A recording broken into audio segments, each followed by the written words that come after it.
In the beginning was the Word, and the Word was with God, and the Word was God. And the Word became flesh and dwelt among us. In ancient times, the allure of a God coming down from heaven to dwell among His lowly creation was a strong one.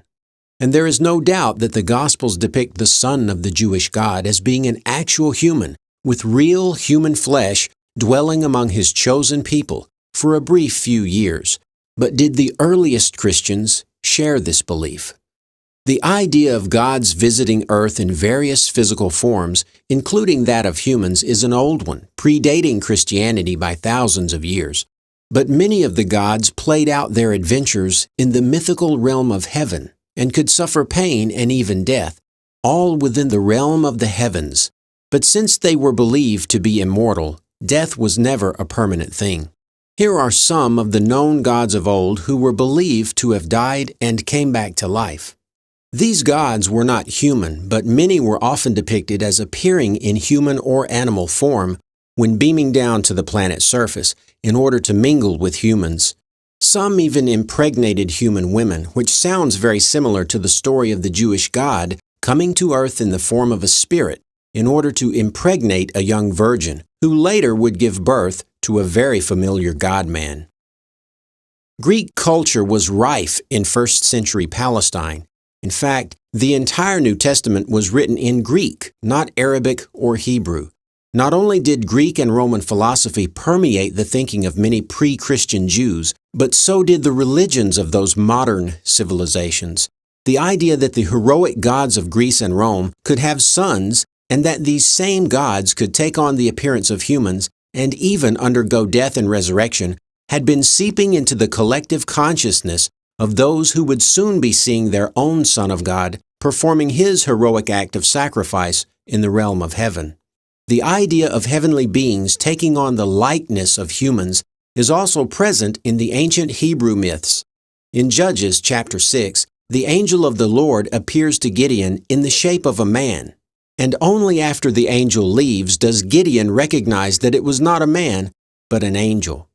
So, if the ancient gods could suffer pain and death in the heavenly realms, and could assume the appearance of the human form without actually becoming human, why not Jesus? But before we look at the direct evidence, we need to lay a bit of groundwork that will help support the evidence to come. Due to the belief in original sin, the early Christians believed that mankind was innately sinful, evil, and corrupt, a very filthy and temporary creature, while heaven, on the other hand, was perfect, good, and holy, incorruptible, and everlasting. Heaven was the true reality, and earth was merely an imperfect copy.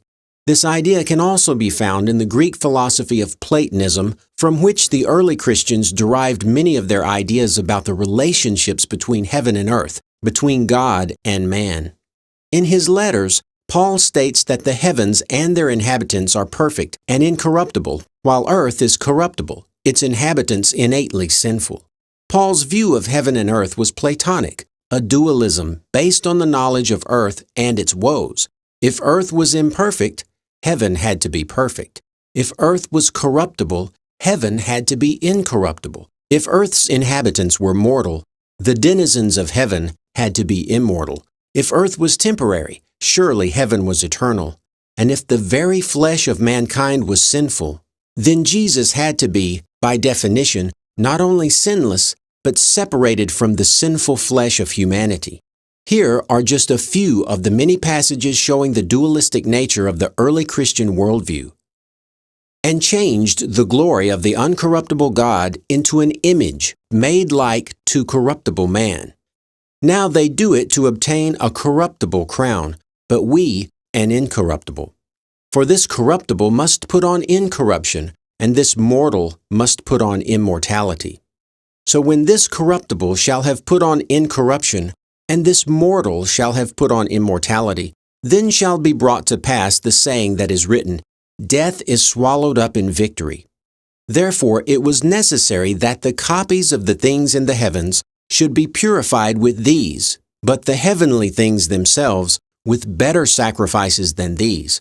For Christ has not entered the holy places made with hands, which are copies of the true, but into heaven itself, now to appear in the presence of God for us.